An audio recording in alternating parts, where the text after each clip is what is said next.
दोस्तों, स्वागत है आपका एग्जाम क्लिस के ऑनलाइन पोर्टल में। फ्रेंड्स, जैसा कि आपको पता है, हम लोग कर रहे हैं टीसीएस के 4600 क्वेश्चन की जीके की सीरीज, जो उसने जितनी भी एग्जाम्स कराए थे एसएससी की 2020 में, उसमें पूछे थे। तो उसका ये पार्ट 13 है। इससे पहले के 12 पार्ट अगर आपने नहीं देखे हैं तो आप चैनल पर जाकर उनको देख सकते हैं, आपको उसका प्लेलिस्ट मिल जाएगा। तो इस वाली वीडियो हम लोग करेंगे एसएससी स्टेनो का पेपर, जो कि हुआ था 22 दिसंबर 2020 को फर्स्ट शिफ्ट में। तो देखते हैं इसमें कौन कौन से क्वेश्चन पूछे गए थे, और इसके अलावा के जितने भी पेपर हैं उनको भी एक एक करके हम देखेंगे। तो स्टेनो के इस पेपर में 50 क्वेश्चन होते हैं। अभी तक हमने 25 क्वेश्चन के सेट को देखा था, तो वीडियो थोड़ा सा ज़्यादा लंबा हो सकता है बाकी वीडियोज़ की अपेक्षा। तो मुझे विश्वास है आप इसको इत्मीनान से देखेंगे। और इसके साथ साथ मैं आपको थैंक यू भी कहना चाहता हूँ कि आप लोग मुझे इतना सपोर्ट कर रहे हैं, काफ़ी अच्छा लगता है आप लोग का प्यार देख के। और अगर आप चैनल पर नए हैं, आपको वीडियो पसंद आए तो चैनल को सब्सक्राइब जरूर करिए। अब हम लोग देखते हैं क्वेश्चन क्या पूछे गए थे इसमें। पहला क्वेश्चन पूछा गया था इसमें, भारतीय संविधान का भाग, मतलब कौन सा भाग है जो वित्त, संपत्ति, अनुबंध और वाद से संबंधित है। देखिए, भारतीय संविधान के जो टोटल 22 भाग हैं उनसे क्वेश्चन पूछा जाता रहता है। तो इसका जो राइट आंसर है वो है भाग 12 में दिया गया है वित्त, संपत्ति और अनुबंध से संबंधित चीज़ें। तो इसका मैंने कंप्लीट वीडियो बना रखा है अपनी चैनल पर, आप चाहें तो इसको भी देख सकते हैं। वैसे भी अगर आपको एग्जाम में 1 नंबर चाहिए तो आपको संविधान के भाग, उसकी अनुसूचियाँ और भारतीय संविधान के स्रोत, ये तीनों टॉपिक बहुत अच्छे से आने चाहिए। अगर आपको ये तीनों आते हैं तो आप एग्जाम में 1 नंबर आसानी से निकाल सकते हैं। ये तीनों मैंने कवर किए हुए हैं, आपको इन तीनों वीडियोज़ का लिंक डिस्क्रिप्शन में मिल जाएगा। तो मैं सजेस्ट करूँगा आप उनको ज़रूर देखें, बहुत ही बेहतरीन तरीके से सिंपल भाषा में मैंने उनको कवर किया हुआ है। नेक्स्ट है, जनवरी 2020 में इंग्लैंड और वेल्स की अदालतों के लिए भारत के निम्नलिखित में से किस पूर्व सॉलिसिटर जनरल को महारानी का वकील नियुक्त किया गया। तो पूर्व सॉलिसिटर जनरल की बात की जा रही है। महारानी से मतलब है इंग्लैंड की महारानी, क्योंकि जो हमारे भारत का राष्ट्रपति होता है वो भारत का हेड होता है। सेम उसी तरीके से इंग्लैंड में कोई राष्ट्रपति नहीं होता है, वहाँ केवल प्रधानमंत्री होता है। राष्ट्रपति की जगह ले रखी है महारानी ने। वैसे यहाँ की महारानी भी हमारे राष्ट्रपति की तरह पावरलेस हैं, सारे काम प्रधानमंत्री ही करते हैं, क्योंकि डेमोक्रेसी तो इंग्लैंड में भी है। तो इसका जो राइट आंसर था वो है हरीश साल्वे। ये काफ़ी फेमस हैं, इन्होंने ही जो पाकिस्तान में कुलभूषण जाधव बंद थे पाकिस्तान की जेल में, उनका केस लड़ा था सुप्रीम कोर्ट में। तो यहाँ पर बात चली है सॉलिसिटर जनरल की, तो हम लोग जान लेते हैं ये होते कौन हैं। तो इसको जानने से पहले आपको एक वर्ड याद रखना होगा, अटॉर्नी जनरल। इसी को हिंदी में कहते हैं महान्यायवादी। इसका काम क्या होता है, ये भारत का प्रथम विधि अधिकारी होता है। विधि अधिकारी से क्या मतलब, क्या ये सुप्रीम कोर्ट के जज के बराबर होता है?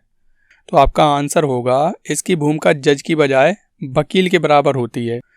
उच्चतम न्यायालय में ये सरकार का प्रमुख वकील होता है, क्योंकि जो उच्चतम न्यायालय का जज होता है वो तो सरकार के खिलाफ भी निर्णय दे सकता है, लेकिन ये जो है महान्यायवादी, ये हमेशा सरकार का बीच बचाव करेगा उसके वकील के रूप में। ये सरकार के खिलाफ कभी नहीं बोलेगा, इसलिए इसको सरकार का मुख्य कानूनी सलाहकार कहा जाता है। और इससे ये भी क्वेश्चन आता है कि ऐसा कौन सा व्यक्ति है जो राज्यसभा और लोकसभा की बैठकों में भाग ले सकता है, उनकी बैठकों में बोल सकता है, लेकिन वो मत नहीं दे सकता। तो उसका आंसर भी होता है महान्यायवादी।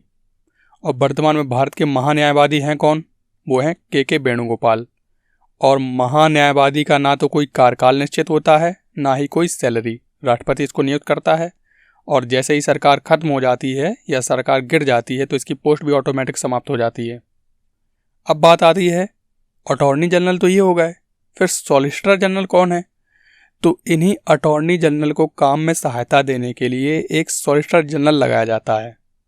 और वर्तमान में हमारे सॉलिसिटर जनरल हैं तुषार मेहता। अब अटॉर्नी जनरल, सॉलिसिटर जनरल की बात चली ही है तो एक जनरल के बारे में और बता देता हूँ जिससे क्वेश्चन आता है। आपने नाम सुना होगा एडवोकेट जनरल। अब ये भाई साहब कौन है? इसको हिंदी में कहा जाता है महाअधिवक्ता। और इनकी जो पोस्ट है वो मिलती जुलती है अटॉर्नी जनरल से। क्यों मिलती जुलती है? क्योंकि अटॉर्नी जनरल तो भारत का एक होता है, यानी कि एक केंद्र के लेवल पे होता है पूरे भारत का। और ये जो व्यक्ति है ये राज्य का एडवोकेट जनरल है, मतलब राज्य स्तर पर कानून का सर्वोच्च विधि अधिकारी। आप समझ गए होंगे, ये राज्य के स्तर पे है और ये केंद्र के स्तर पे, और दोनों का काम सेम होता है। और एक लास्ट क्वेश्चन और मैं बता देता हूँ आपको, जो बहुत आया है एग्जाम में, कि महान्यायवादी कौन से आर्टिकल के तहत नियुक्त किया जाता है। तो महान्यायवादी का आर्टिकल होता है आर्टिकल 76। नेक्स्ट देखते हैं, जंगलों में विशालकाय पांडा अब केवल कहाँ पाए जाते हैं? तो जो विशालकाय पांडा होते हैं वो पाए जाते हैं केवल चीन में। और क्वेश्चन में ये बताया गया है अब केवल चीन में पाए जाते हैं, मतलब ये एक एंडेंजर्ड स्पीसीज है, खतरे में है, ये विलुप्त होने के कगार पे है। नेक्स्ट है, वत्स साम्राज्य की राजधानी निम्नलिखित में से कौन सी थी? तो मैंने आपको बताया था अशोक के समय से भी पहले बुद्ध इस धरती पर रहा करते थे। तो बुद्ध के समय में आज से 2600 साल पहले भारत जो था वो इस तरीके से नहीं था। भारत में छोटे छोटे साम्राज्य थे, टोटल 16, और सबके यहाँ नाम दिए हुए हैं, ये देख लीजिए। कंबोज था, गांधार, कुरु, मत्स्य, अवंती, चेदी वंश, बस, मगध, और इस तरीके से ये टोटल 16 महाजनपद थे। और इन 16 महाजनपदों का वर्णन हमें एक बौद्ध ग्रंथ में मिलता है। उस बौद्ध ग्रंथ का नाम है अंगुत्तर निकाय। तो वत्स की जो राजधानी थी वो थी कौशाम्बी, यहाँ कहीं रही होगी। और बाद में क्या होता है कि ये मगध नाम का राज्य होता है, ये इतना फैलता जाता है कि ये बाकी राज्यों को ढक लेता है और एक भारतवर्ष का निर्माण होता है। इसी मगध के राजा चंद्रगुप्त मौर्य बनते हैं, और चंद्रगुप्त मौर्य का जो पौत्र होता है वो पूरे अखंड भारतवर्ष का सम्राट बनता है। फिर ये छोटे छोटे महाजनपद सब मगध में ही मिल जाते हैं। नेक्स्ट पूछा था बिकमिंग पुस्तक के लेखक कौन है? तो जिस तरीके से जो कर्मयोद्धा ग्रंथ ने धूम मचाई थी एग्जाम में, वैसे ही बिकमिंग पुस्तक खूब पूछी गई। किसकी पुस्तक है ये? बराक ओबामा की वाइफ मिशेल ओबामा ने इसको लिखा है। तो इसकी जगह हम लेटेस्ट बुक करते हैं जो बहुत ही इंपॉर्टेंट है। ये बुक है population myth, Islam, family planning and politics in India. इसको लिखा है S.Y. कुरैशी ने। बहुत चांसेस हैं कि ये एग्जाम में पूछी जाए। नेक्स्ट था बेदा में पाए जाने वाला एक समुदाय है, तो एक जनजाति है, ये पाई जाती है श्रीलंका में। और मोस्ट प्रोबेबल क्वेश्चन क्या है जनजातियों से, कि जो बद्दू जनजाति है वो अरब में पाई जाती है, कालाहारी में बुशमैन पाए जाते हैं, और कांगो बेसन में पिग्मी जनजाति पाई जाती है। नेक्स्ट पूछिला फिर से भागों से संविधान से, भारतीय संविधान का भाग कौन सा व अनुसूचित और जनजाति क्षेत्रों से संबंधित है? तो ये भाग 10वां है जो अनुसूचित जनजातियों से संबंधित है। तो अगर आपको संविधान के सभी भाग आते हैं तो आप इससे 2 नंबर निकाल सकते थे आसानी से। नेक्स्ट पूछा था पुरुषों के लिए घो और महिलाओं के लिए केरा किरा पारंपरिक पहनावा है, जिसे कहाँ पहना जाता है? अब हमें क्या पता कहाँ पहना जाता है?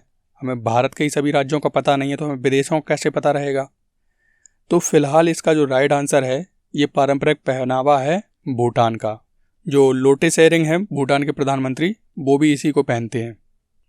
नेक्स्ट है निम्नलिखित में से कौन सा यूनेस्को का विश्व धरोहर स्थल नहीं है?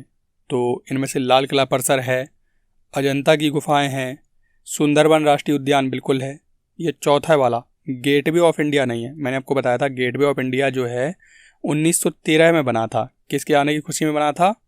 1911 में, जब किंग जॉर्ज 5 और उनकी वाइफ मेरी आई थी, तो उनके आने की खुशी में बनाया गया था ये बॉम्बे में। यहाँ पर लिखा भी हुआ है। तो यही वाला इसका राइट आंसर है, ये वर्ल्ड हेरिटेज साइट नहीं है।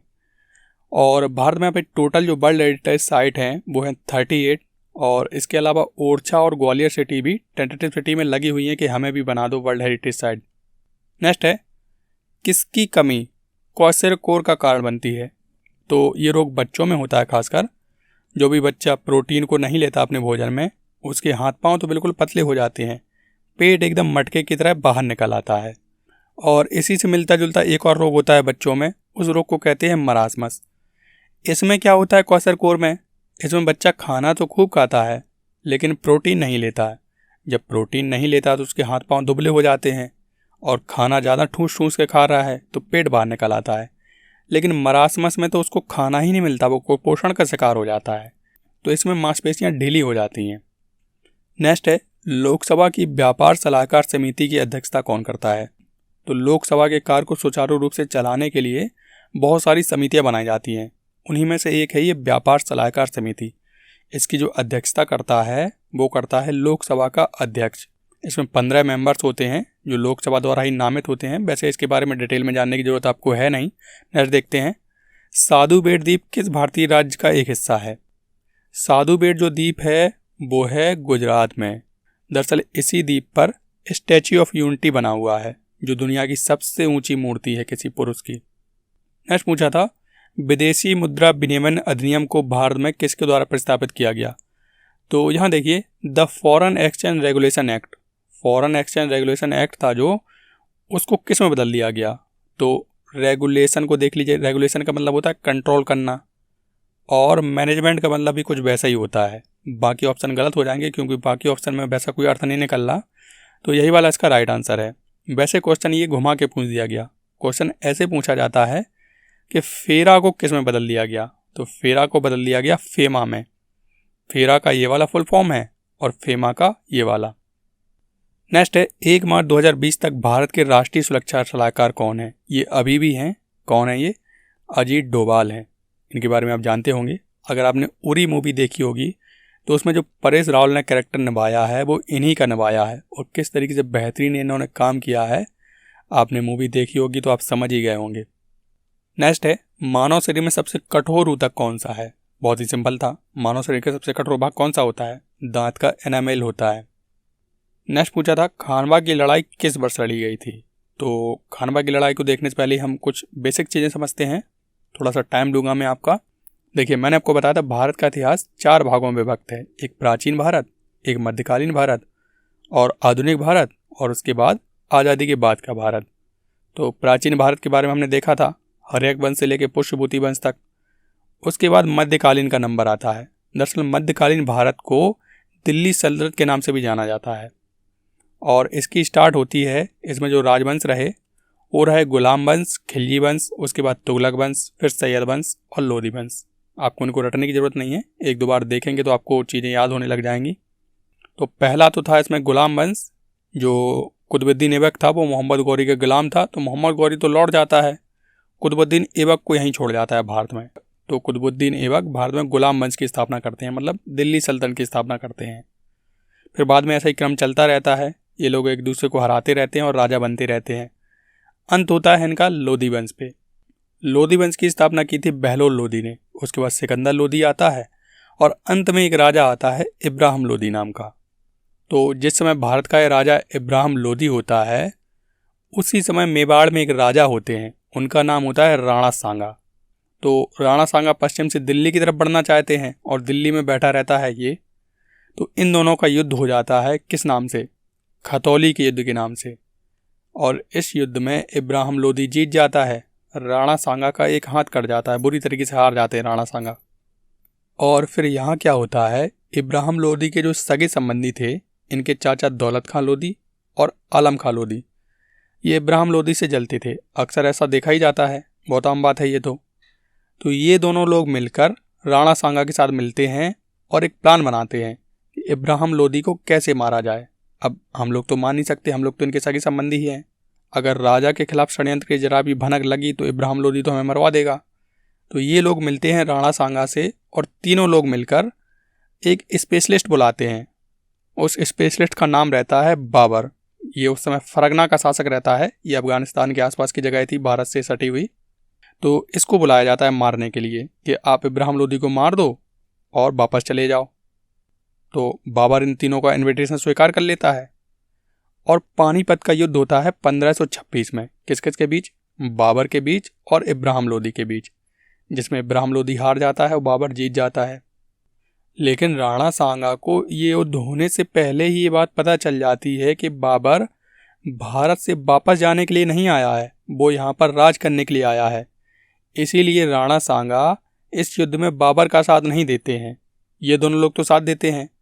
जब राणा सांगा बाबर का साथ नहीं देते हैं तो बाबर कहता है, अच्छा बेटा, हमको बुलाया और खुद हमारा साथ नहीं दिया, लो अगला युद्ध तुम्हारे ऊपर करते हैं हम। तो खानवा का युद्ध होता है बाबर के बीच और राणा सांगा के बीच। इस युद्ध में भी बाबर विजयी होता है, और जब राणा सांगा से इनका युद्ध होने लगता है तो ये दोनों व्यक्ति, इनके भी कान खड़े हो जाते हैं।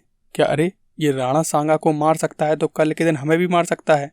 इसलिए ये दोनों लोग इस वाले युद्ध में, खानवा के युद्ध में, राणा सांगा का साथ देते हैं। कौन कौन? चाचा दौलत खां लोधी और आलम खां लोधी। एक व्यक्ति और होता है जो खानवा के युद्ध में राणा सांगा की ओर से लड़ता है, चंदेरी का राजा मेदिनी राय। जब चंदेरी का राजा मेदिनी राय बीच में टांग अड़ाता है तो बाबर को गुस्सा आ जाता है, कहता है, अच्छा बेटा, लो अगला युद्ध तुम्हारे ऊपर करते हैं, ज़्यादा बीच में टांग अड़ाते हो तुम्हारी टांग काटते हैं। 1528 में चंदेरी का युद्ध होता है बाबर और मेदिनी राय के बीच। इसमें भी मेदिनी राय हार जाता है, बाबर जीत जाता है। अब ये दोनों लोग जो बचे थे आलम खां लोधी, इनसे ये लास्ट युद्ध होता है 1529 का घाघरा का युद्ध। किस किस के बीच? बाबर और आलम खां लोधी और महमूद लोधी एक होता है उनके बीच। तो इस तरीके से बाबर सबको हरा देता है और भारत में एक नए वंश की स्थापना हो जाती है, मुगल वंश की। ये दिल्ली सल्तनत एंड हो जाती है और लगभग 300 वर्षों तक मुगल वंश का शासन भारत में एक छत्र चलता है। तो अब आप इस क्वेश्चन का आंसर बड़े आसानी से कर सकते हैं। खानवा का युद्ध कब हुआ था? खानवा का युद्ध हुआ था 1527 में। आई होप आपको एक छोटी सी स्टोरी समझ में आई होगी। किसको लॉरेंस स्पोर्टिंग मोमेंट अवार्ड सन 2000 से 2020 के विजेता के रूप में दिया गया? तो ये सारे क्रिकेटर्स के नाम है, ये पता चल रहा है कि क्रिकेट के लिए दिया गया होगा। तो ये दिया गया था, देखिए 2000 से लेके 2020 यानी कि 20 सालों के खेल के लिए दिया गया। तो विराट कोहली तो उसमें गलत हो जाता है, ये तो काफ़ी बाद में आए। और MS धोनी भी 2008 में कैप्टन बने थे, 2004 से खेलना उन्होंने चालू किया था। अब बचते हैं ये दो ऑप्शन, युवराज सिंह और सचिन तेंदुलकर। तो आप इनमें 50-50 खेल सकते थे। वैसे इसका जो राइट आंसर है वो है सचिन तेंदुलकर। नेक्स्ट है, लेसान विशालकाय बुद्ध एक यूनेस्को विश्व धरोहर स्थल है जो कहाँ स्थित है? ये है चीन में। लेसान की प्रतिमा देखिए आप, कितनी विशालकाय बुद्ध की प्रतिमा है। सोचो कैसे बनाई गई होगी ये। देखिए आदमी इसके सामने कितना छोटा लग रहा है। ये यूनेस्को की वर्ल्ड हेरिटेज साइट है और यहाँ पर देखिए, यहाँ पर ये चढ़ते जा रहे हैं सब लोग। मुझे तो बड़ा आश्चर्य होता है सब चीज़ें देखकर कि पुराने ज़माने में लोग इसको बनाते कैसे होंगे। ये वाली उंगलियां कैसे बनाई होंगी, लोग फिसले नहीं होंगे इनको बनाने में। नेक्स्ट देखते हैं, स्वयंभूनाथ स्तूप कहाँ है? तो बुद्ध से ज़्यादा क्वेश्चन पूछ रहा है एग्जामिनर, लगता है बुद्ध भगवान उसको बहुत पसंद है। तो स्वयंभूनाथ स्तूप जो है वो है नेपाल में, काठमांडू में। ये है स्वयंभूनाथ स्तूप। ये देखिए आपका सांची का स्तूप है, कुछ उससे मिलता जुलता है, ये सेम वैसा ही स्ट्रक्चर है। स्तूप जो होता है, कहते हैं कि इसके नीचे बुद्ध के अवशेष रखे हुए हैं। नेक्स्ट है, निम्नलिखित पक्षियों में से कौन सा सबसे बड़ा अंडा है? तो कौन सा है? शुतुरमुर्ग का अंडा सबसे बड़ा होता है और शुतुरमुर्ग का अंडा एक कोशिका होती है जो दुनिया की सबसे बड़ी कोशिका है। नेक्स्ट पूछा था, एशियाई खेलों में किस वर्ष में पहली बार शुभंकर का इस्तेमाल किया गया था? तो एशियाई जो खेल हुए थे वो हुए थे पहली बार 1951 में। कहाँ हुए थे? अपने ही भारत में हुए थे, दिल्ली में।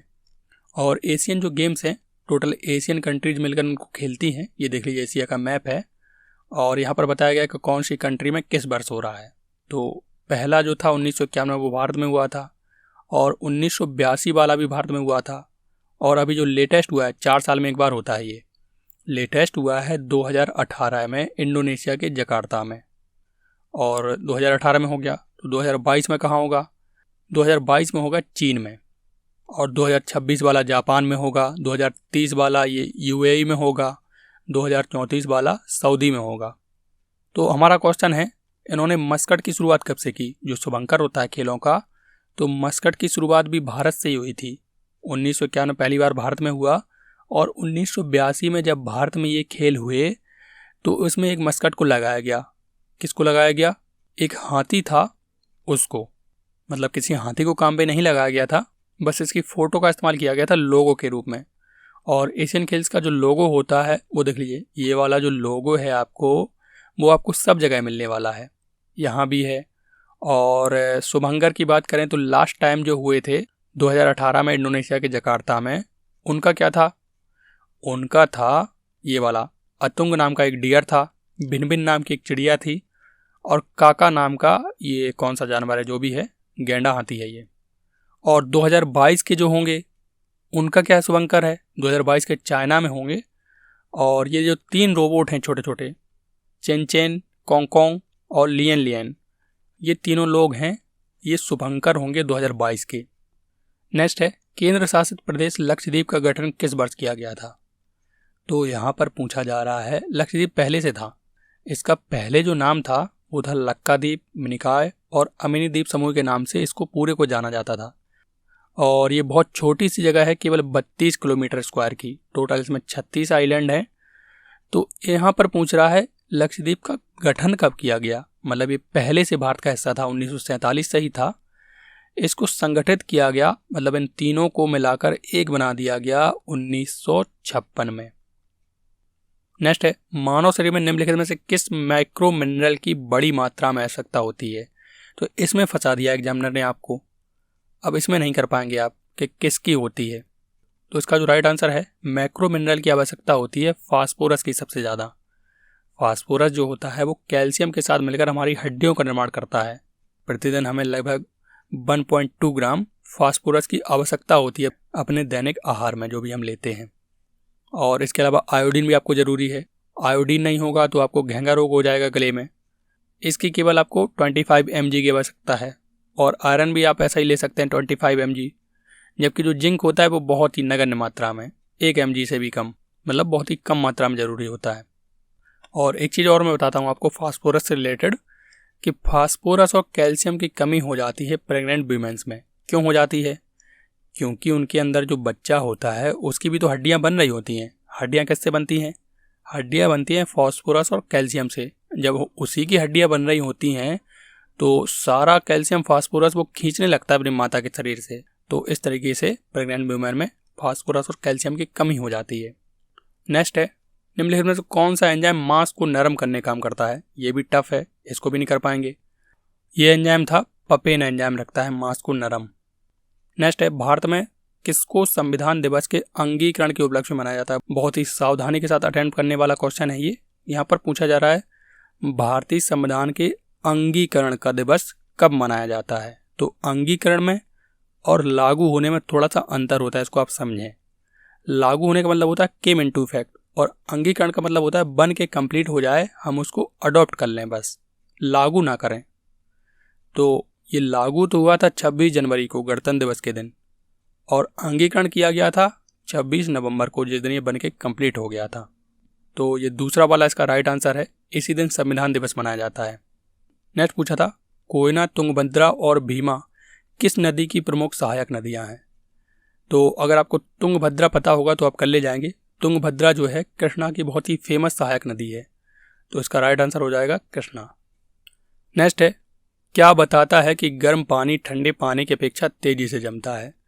तो इसका जो राइट आंसर है पेम्बा इफेक्ट।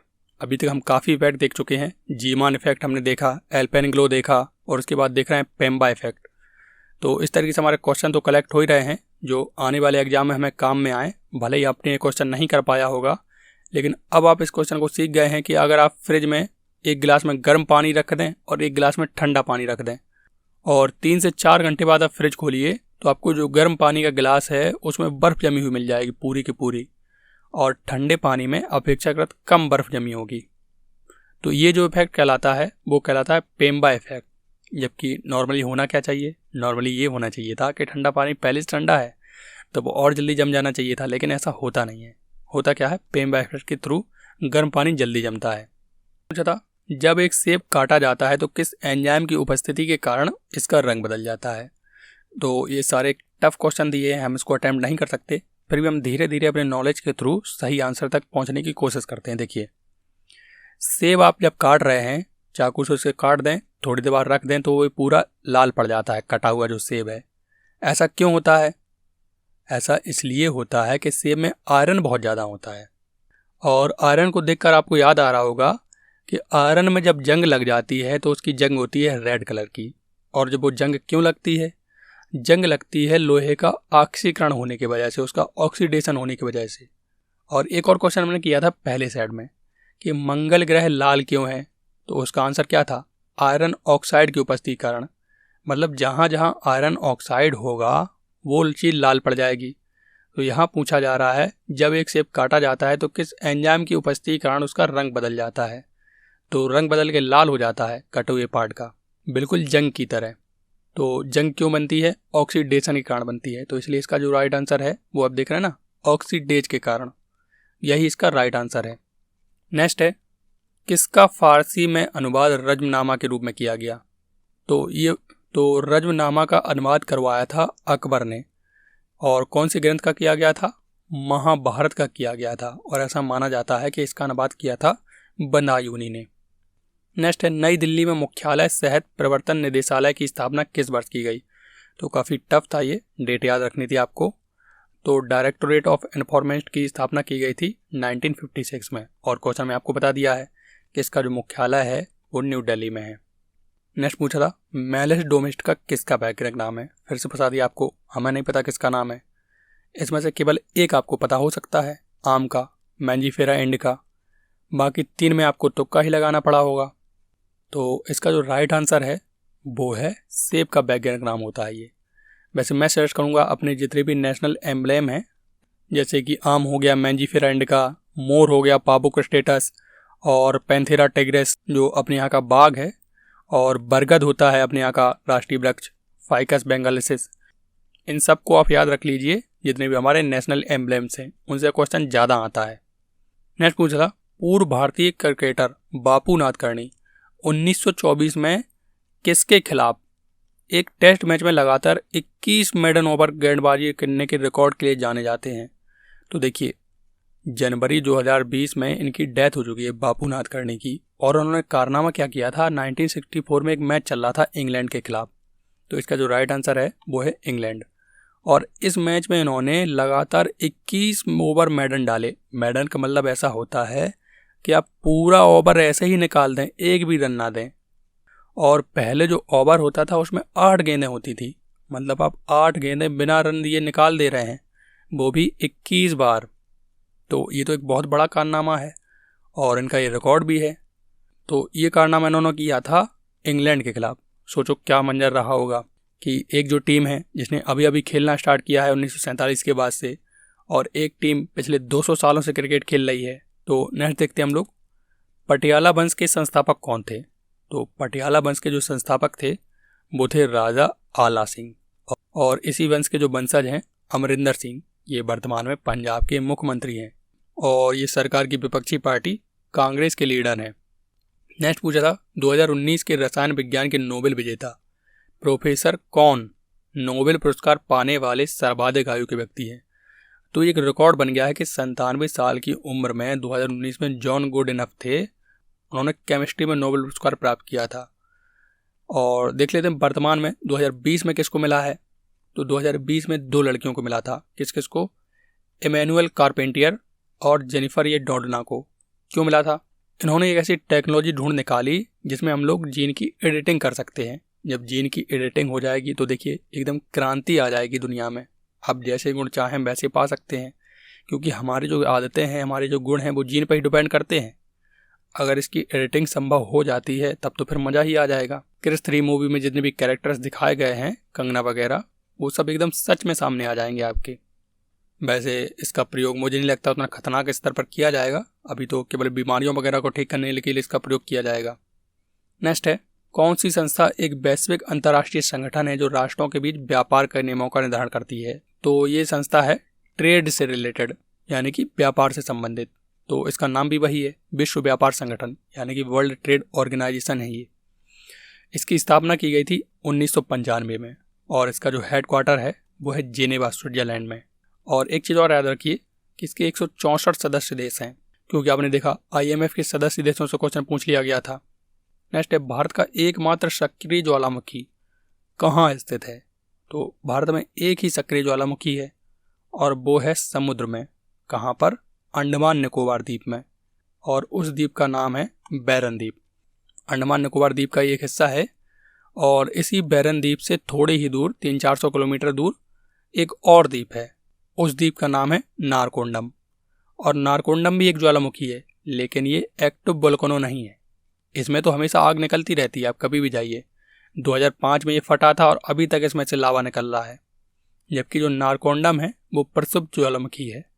जब आप अंडमान निकोबार के मैप को देखेंगे, और ये है अंडमान और ये वाला है निकोबार द्वीप समूह, और जब आप यहाँ पर जूम करेंगे तो आपको ये दिख जाएगा नारकोंडम आइलैंड और यहाँ पर बैरन आइलैंड। अच्छा हुआ कि ये समुद्र में है, भारत की मुख्य भूमि पर नहीं है, नहीं तो उतनी जगह खाली करनी पड़ जाती। नेक्स्ट पूछा गया था, भारत का पहला वित्त आयोग किस वर्ष में स्थापित किया गया था। तो पहला जो वित्त आयोग था वो 1951 में स्थापित किया गया था, और इस वित्त आयोग के अध्यक्ष थे KC नियोगी। कई बार इससे क्वेश्चन आया है। तो ये तो बात हो गई पहले वित्त आयोग की। तो वर्तमान में कौन सा चल रहा है, वर्तमान में चल रहा है 15वां वित्त आयोग, जिसके अध्यक्ष हैं NK सिंह, और इसका कार्यकाल है 2020 से 2025 तक। और एक क्वेश्चन और बार बार परेशान करता है एग्जाम में, वित्त आयोग का गठन किस अनुच्छेद के अंतर्गत किया जाता है। तो ये अनुच्छेद है आर्टिकल 280 के तहत राष्ट्रपति प्रत्येक 5 वर्ष में एक वित्त आयोग का गठन करता है। चलिए ठीक है, मान लिया अनुच्छेद 280 के तहत करता है राष्ट्रपति, लेकिन करता ही क्यों है? ना करे तो काम नहीं चलेगा। तो आपका आंसर होगा वित्त आयोग का गठन इसलिए किया जाता है ताकि जितना भी पैसा कलेक्शन हो रहा है टैक्स के थ्रू केंद्र के पास, उस टैक्स में राज्यों को भी अपना अपना हिस्सा मिल सके। मान लीजिए किसी राज्य में कांग्रेस की सरकार है, राजस्थान या पंजाब में, और पूरे भारत यानी कि केंद्र में है बीजेपी की सरकार। अब जितना भी टैक्स कलेक्शन आया उसमें से बीजेपी की सरकार पंजाब या राजस्थान को पैसा ही ना दे किसी योजना चलाने के लिए, तब वो लोग क्या करेंगे? तो ये आ जाएगा बीच में वित्त आयोग। ये कहेगा नहीं नहीं, सरकार किसी की भी हो, आप पंजाब को भी उतना ही पैसा दीजिए जितना उत्तर प्रदेश को दे रहे हैं। तो यही काम होता है वित्त आयोग का, केंद्र और राज्यों के बीच धन का बंटवारा करना। नेक्स्ट पूछा गया था, अगस्त 2019 में विंग कमांडर अभिनंदन वर्धमान को कौन से पुरस्कार से सम्मानित किया गया? तो बहुत ही फेमस हैं ये विंग कमांडर भारत के, आप सब इनके बारे में जानते होंगे। भारत का बच्चा बच्चा हर लोग इनके बारे में जानता होगा। ये 2019 में पाकिस्तान में घुस गए थे MiG-21 लेके, और पाकिस्तान के पास अमेरिका से खरीदा हुआ एक F-16 नाम का विमान था लेटेस्ट टेक्नोलॉजी का, उसको उन्होंने मार दिया था एक पुराने MiG-21 से। सोच लीजिए आप कितना साहस रहा होगा इनके अंदर। और बाद में जब इनका प्लेन क्रैश हो जाता है तो ये पाकिस्तान में ही गिर पड़ते हैं, तो पाकिस्तान के लोग इनको पकड़ लेते हैं। तो काफ़ी कुछ हुआ, आप सब जानते होंगे पूरी स्टोरी। इनको दिया गया था वीर चक्र। तो देख लेते हैं अवार्ड्स के बारे में, कौन कौन से अवार्ड दिए जाते हैं मिलिट्री लोगों को। तो 2 तरीके के अवार्ड होते हैं। एक होता है वॉर टाइम में दिया जाता है, जो मतलब जब युद्ध चल रहा हो, युद्ध में आप अच्छा काम करें, और एक होता है पीस टाइम में दिया जाता है, जब युद्ध नहीं चल रहा हो लेकिन आप अच्छा काम करें तब। तो वॉर टाइम गैलेंट्री अवार्ड में सबसे बड़ा होता है परमवीर चक्र, उसके बाद महावीर चक्र और उसके बाद वीर चक्र। तो इनको वीर चक्र दिया गया। और पीस टाइम में कौन सा दिया जाता है सबसे बड़ा? पीस टाइम में दिया जाता है अशोक चक्र, फिर कीर्ति चक्र और शौर्य चक्र। तो ये तो मिलिट्री अवार्ड हो गए। और हाईएस्ट सिविलियन अवार्ड कौन सा होता है? हाईएस्ट सिविलियन अवार्ड होता है भारत रत्न पहले नंबर का, दूसरे नंबर का पद्म विभूषण, तीसरा पद्म भूषण और चौथा पद्मश्री। नेक्स्ट है पानीपत की पहली लड़ाई इब्राहिम लोदी और किसके बीच लड़ी गई? अभी हमने देखा पानीपत की पहली लड़ाई किसके बीच लड़ी गई? इब्राहिम लोदी और बाबर के बीच 1526 में। तो दूसरे और तीसरे के बारे में भी देख लेते हैं, उससे पूछा जाता है क्वेश्चन। दूसरी लड़ाई लड़ी गई थी 1556 में अकबर और हेमू के बीच, और तीसरी लड़ी गई थी मराठों वर्सेस अहमद शाह अब्दाली के बीच। नेक्स्ट है 1996 में भारत और किसने फरक्का में गंगा के पानी के बंटवारे को लेकर एक समझौते पर हस्ताक्षर किए? तो इस क्वेश्चन के राइट आंसर तक आप पहुंच सकते थे, बशर्ते आपको पता हो कि फरक्का नदी कहाँ है। फरक्का प्रोजेक्ट है वेस्ट ऑफ बंगाल में। तो चीन वाला तो ये सही नहीं है, नेपाल वाला भी सही नहीं है कि नेपाल में गंगा या फरक्का नहीं है, और पाकिस्तान में भी ये गंगा नहीं है। तो एक ही देश बचता है केवल बांग्लादेश। इसी के साथ समझौता हुआ था 1996 में। नेक्स्ट है केंद्रीय बजट 2018-19 में की गई घोषणा के अनुसार भारत सरकार का अखिल भारतीय स्तर पर उत्पादन और औसत भारत लागत के आधार पर कम से कम कितने गुना मूल्य के स्तर पर आपको फसलों का MSP दिया जाएगा, मतलब तय किया गया था। तो ये करंट का क्वेश्चन नहीं था, ये एक बेसिक GS का क्वेश्चन बन गया है अब, क्योंकि MSP जो तय होता है उसका बेस रखा गया है 2018-19 में घोषणा की गई इसके बजट की, वो दिया जाएगा आपको 1.5 गुना। मतलब आपको फसल लगाने में आपका 100 रुपये खर्च हुआ है तो सरकार आपकी फसल 150 रुपये में तो खरीदेगी ही। इसी को कहते हैं MSP। और MSP को लेकर कितना बवाल मचा हुआ है ये तो आप देख ही रहे हैं। नेक्स्ट है यह एक सार्वत्रिक ज्ञात तथ्य है कि अमीर और कुंवारा आदमी हमेशा एक पत्नी की तलाश में रहता है। यह नामक पुस्तक की प्रारंभिक पंक्ति है। किसकी ओपनिंग लाइन है? ये कौन सी पुस्तक है? तो बड़ी ही गजब की पुस्तक होगी ये तो, जब इसकी लाइनों में ही इतना ज्ञान भरा पड़ा है। तो मैं भी चाहूँगा कि टाइम निकाल के इस पुस्तक को पढूं। वैसे इसका जो राइट आंसर था वो था प्राइड एंड प्रेजुडिस। कोई इसको अटैम्प्ट नहीं कर पाया होगा सही, तो शायद एग्जामिनर की ये मंशा हो कि जब आप बोर हो जाएं एग्जाम में 42 क्वेश्चन करते करते तो आपको थोड़ा सा मनोरंजन करवाया जाए। नेक्स्ट है निम्नलिखित में से कौन सा भारतीय राज्य नवंबर 2019 में आए चक्रवात बुलबुल से प्रभावित हुआ?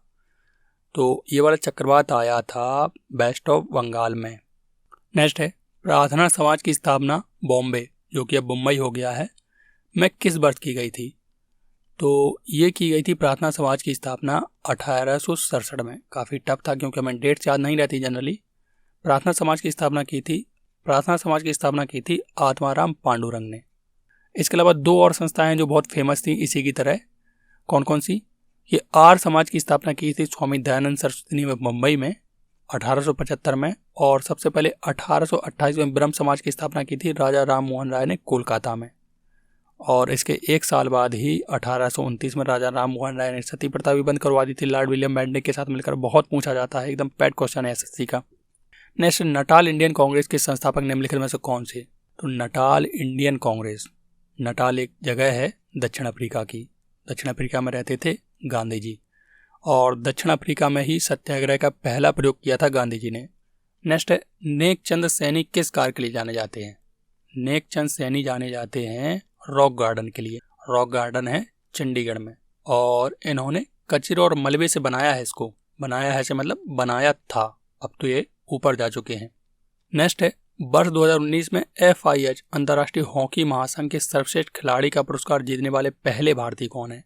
ये पहले इसलिए हैं क्योंकि इसको 1999 में ही शुरू किया गया है। तो इसको जीता है मनप्रीत सिंह ने। बहुत ही अच्छे प्लेयर हैं ये, इनको अर्जुन अवार्ड मिल चुका है। यहाँ पर देखिए अर्जुन अवार्ड ही है ये वाला। नेक्स्ट पूछा था, गंगाखर पुनसुम विश्व का सबसे ऊंचा पर्वत है जिस पर अब तक कोई चढ़ नहीं पाया है, यह कहाँ स्थित है? एग्जामिनर ने फिर से आपके साथ मजाक किया। इसका जो राइट आंसर है वो है भूटान में। नेक्स्ट है, सम्राट कौन थे जो इनकी कब्र के पास पाई गई आदमकद आकृतियों का वर्णन चीन की टेराकोटा सेना के रूप में किया गया है? तो देखिए, ये थे सम्राट शी हुआंग, जिन्होंने चीन की दीवार बनवाई थी। और चीन में बहुत सारी मूर्तियां पाई गई हैं आदमी के कद की, आदमकद आकृतियां। और वो सारी जो मूर्तियां हैं वो पत्थर से काट काट के ऐसे बनाई गई हैं सैनिक की वेशभूषा में, कि मानो वो किसी कलाकार ने नहीं बनाई हो, वो पूरी की पूरी आर्मी हो और बाद में वो पत्थर की बन गई हो। और इससे रिलेटेड एक हॉलीवुड में मूवी भी है मम्मी 2 के नाम से। उसमें एक लव स्टोरी के माध्यम से बताया गया है क्यों ये सेना एक सांप के कारण पूरी पत्थर में बदल गई थी। इनको श्राप लगा था। तो आपके पास कभी समय हो तो देखिए, बहुत बेहतरीन मूवी है वो मम्मी 2 के नाम से। उसमें पूरी स्टोरी बताई गई है कि किस तरीके से ये सेना होती है वो फिर से जिंदा होती है और दुनिया में उत्पाद मचा देती है। नेक्स्ट है, सॉफ्ट पेय पदार्थों के उत्पादन में किस गैस का प्रयोग किया जाता है? तो कौन सी गैस है वो? कार्बन डाइऑक्साइड का यूज किया जाता है।